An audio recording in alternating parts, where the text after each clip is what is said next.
And it might lead to me shopping and buying some board games. Okay? Just so you know. That's what's happening. Get out of here! This video is about me.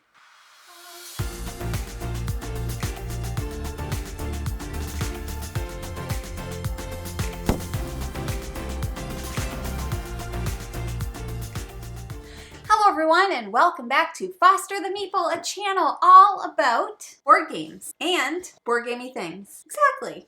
I'm here alone today, so I had to play both parts. I am here today with another solo video, obviously. I am alone once again, and today I wanted to talk about a few different games that I am very interested in trying solo. Some of these are games that I already own, some of them are games that I have played at higher player counts, and some of them are just games that I've heard are really great solo games and I want to try them. So that's what we're going to talk about, okay? How many are there on the list? Don't know. I guess we'll find out as we get into it. So the first one that I want to talk about is a game that I do not own yet. And I say yet because one of our Discord members and lovely friends, Tim, has bought me a birthday present because Tim, you're the best. You're my baby pool bestie. That is Black Sonata. This is a game that I have wanted to try for a while now because I have heard that it is a fantastic solo game. So Black Sonata is one player only. It is set in like Shakespearean time, so it's all about like Shakespeare. So here's a little bit about Black Sonata. For more than 4 centuries, scholars have argued over the identity of the mysterious Dark Lady of William Shakespeare's sonnets. According to the sonnets, the Dark Lady seduced the poet and held him in an agonized thrall while also conducting an affair with the fair youth whom Shakespeare also loved. I did not realize that this was such a scandalous game. I am here for it. In Black Sonata, you will find yourself in Shakespeare's London circa 1600 in pursuit of the shadowy lady. A specially ordered deck of cards determines her hidden movements from place to place.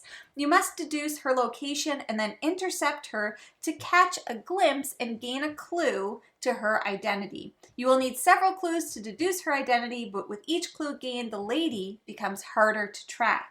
Black Sonata combines hidden movement and logical deduction into a unique solitaire steeped in literary history. This is a solo hidden movement deduction game. Like, how cool does that sound? Plus, it's filled with scandal. And you know I'm here for it. I'm here to witness the scandal of Shakespeare. I didn't know he was filled with scandals. I don't really know much about him, but I'm very excited to try this game. Okay, so the next one on the list is another one that I haven't played yet. It's been sitting in my cart on Board Game Bliss for a while, and this is another solo-only game, and it is called Coffee Roaster. Okay, so Coffee Roaster is a solitaire pool building game. And you're like, what? I thought it was about coffee, not about swimming pools. Well, I think it is, but let's read more. You choose a variety of coffee beans that you want to roast, and you put a number of tokens specific to that variety into a bag.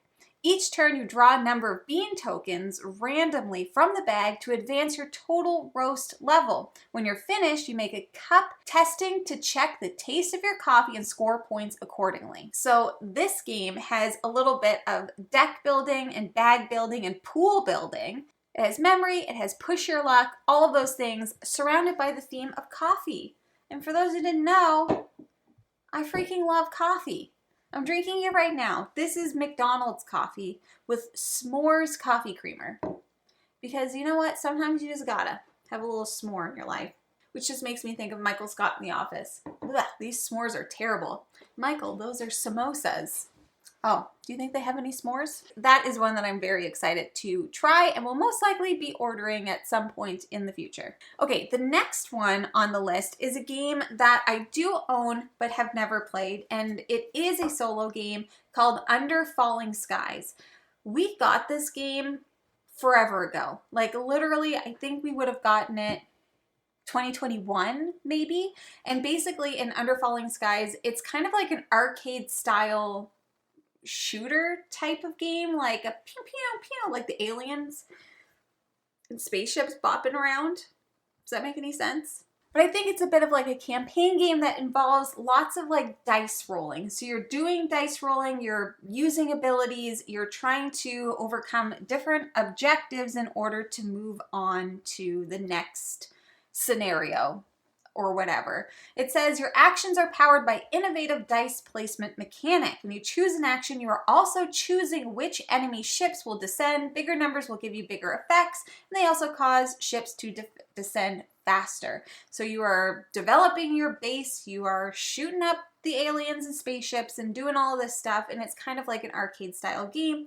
It is one that I know is supposed to be a really, really fun solo game, and I actually own it. It's literally just sitting in the other room and has been for years. Why haven't I played it? I don't know. I have no answers. The next one that is on the list is a game that I already own and have played at multiple players. I've actually only ever played this game with a larger group of people. We played it with our friends over at Table Knots. They're actually the ones that I heard about it from. And I played it on our spooky game day. So you can actually watch a little bit of that playthrough if you want. We have a video, spooky game day. You can go watch it. But that game is called Awkward Guess. This is like a new, updated, fresher version of Clue, where you are solving a murder. Somebody's been murdered, a billionaire's been murdered in their home, and you are trying to figure out from the suspects who did it, why did they do it, do they have any accomplices, like what did they do it with, all of these things. And you can play this game solo, and I never have. One of the great things about Awkward Guess is it comes with an app, and in the app you can make a guess and it'll just tell you whether or not you're right or wrong. So like as an example, in Clue, if you made a guess, you'd have to look at the answer and then you're like, oh, poop, I'm wrong. I guess I can't play anymore. This you can kind of keep going. I have no idea how this would work as a solo game, because in a multiplayer game, you are exchanging information with other people around the table. So I don't know how it's gonna work as a solo game, but what I do know is I love the theme, love the game, and I am very interested to figure out how to play this as a solo game. So that is definitely on the list. It might even be one that I stream for a Freaky Friday on Twitch. For anybody that didn't know, I do stream solo on Twitch on Fridays, and I try to stick to the freaky theme. Usually I do these bad boys. Those ones, bad boys.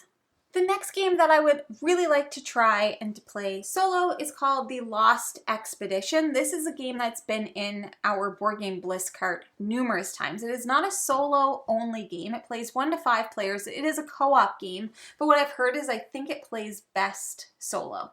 It looks like Indiana Jones, and kind of a little bit like The Lost Ruins of Arnak. So here's what it says. A legendary explorer, Percy Fawcett, marched deep into the Amazon in search of El Dorado.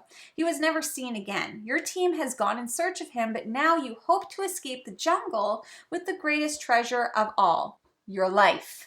So dramatic. Make the best of your food, your ammunition, and your health in the Lost Expedition as you plunge deep into the jungle.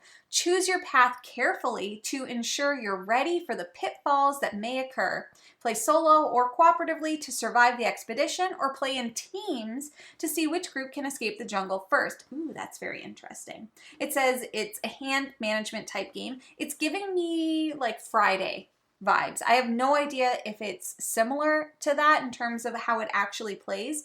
The reason why I'm drawn to this one is because of the theme. Like, I absolutely love Lost Ruins of Arnak, Indiana Jones, like the exploration theme, like the survival theme. I do really enjoy Friday as well, so it's giving me the vibes, okay? The next one is one I've wanted to try forever. It is called Orchard, and it is a 9-card solitaire game. Everybody knows how much I love Button Shy games, but they have 18 cards. So many.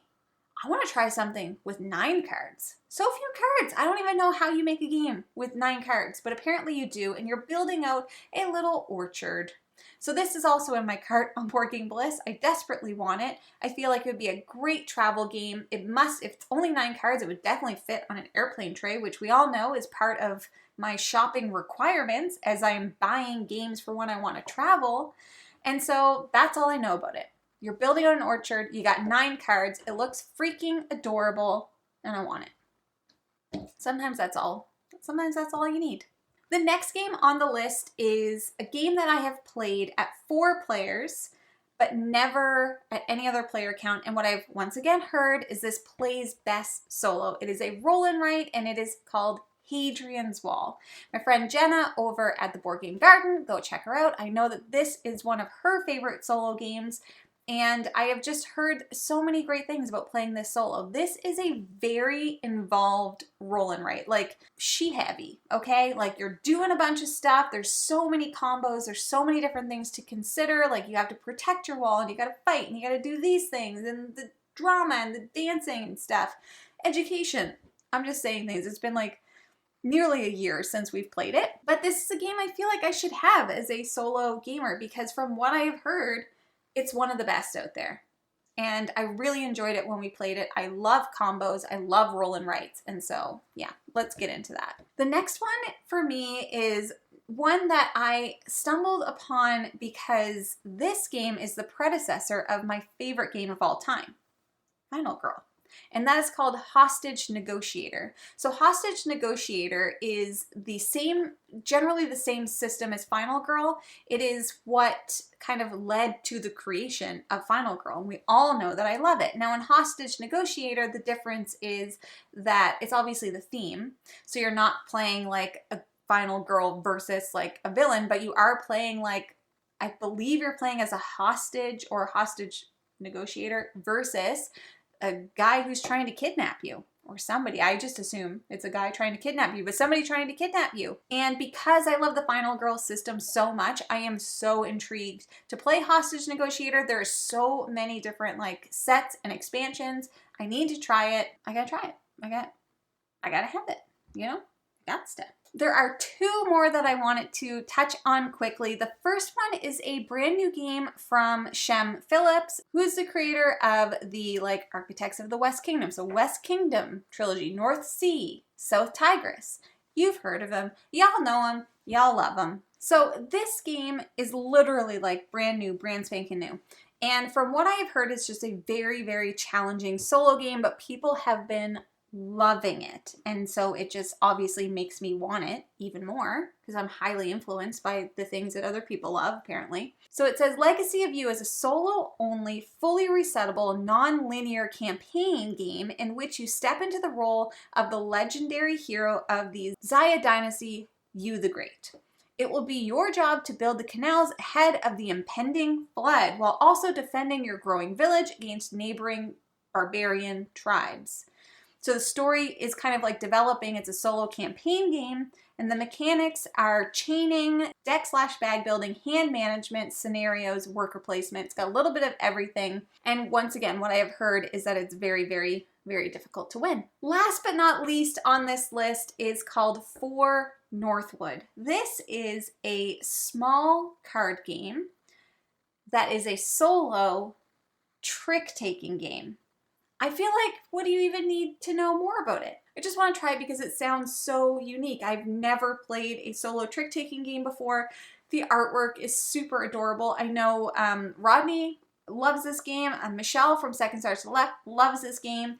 And it just has made me want to try it even more. Just the fact that it's a solo trick-taking game, there is like, I don't even need to know anything else. Okay? Yes, I will play it. Sounds like a great travel game. So those are a few games that I am very interested in trying solo. One thing that I do is I keep track of our entire board game collection, and within that, I always check off which games can be played solo. I really need to start actually like going through and playing some of the solo variations of all of the games that we have, and kind of like, yeah, just push myself to play a little bit more, especially when Jeff is busy. I would love to know down below, have you played any of these games solo, and what do you think? Are there any that you're like, oh, you absolutely have to try this, you would love it? Are there any games that I didn't put on the list? I am specifically interested in learning more about solo-only games because when I was doing my research about like, you know, what are some really great solo-only games, a lot of them are very war-esque and beige,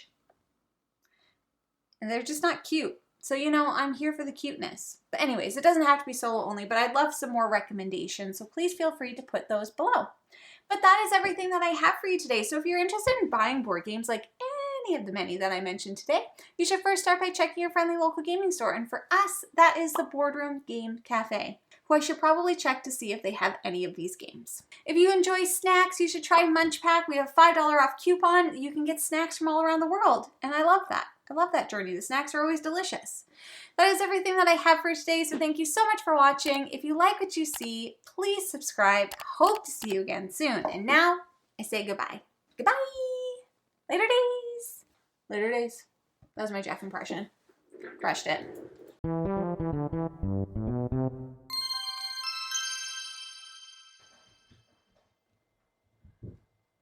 Noise. And he has created this solo game. Did he do Hadrian's Wall? Am I bananas? Really, I'm just excited. I don't really know much about it, but I really want to play it.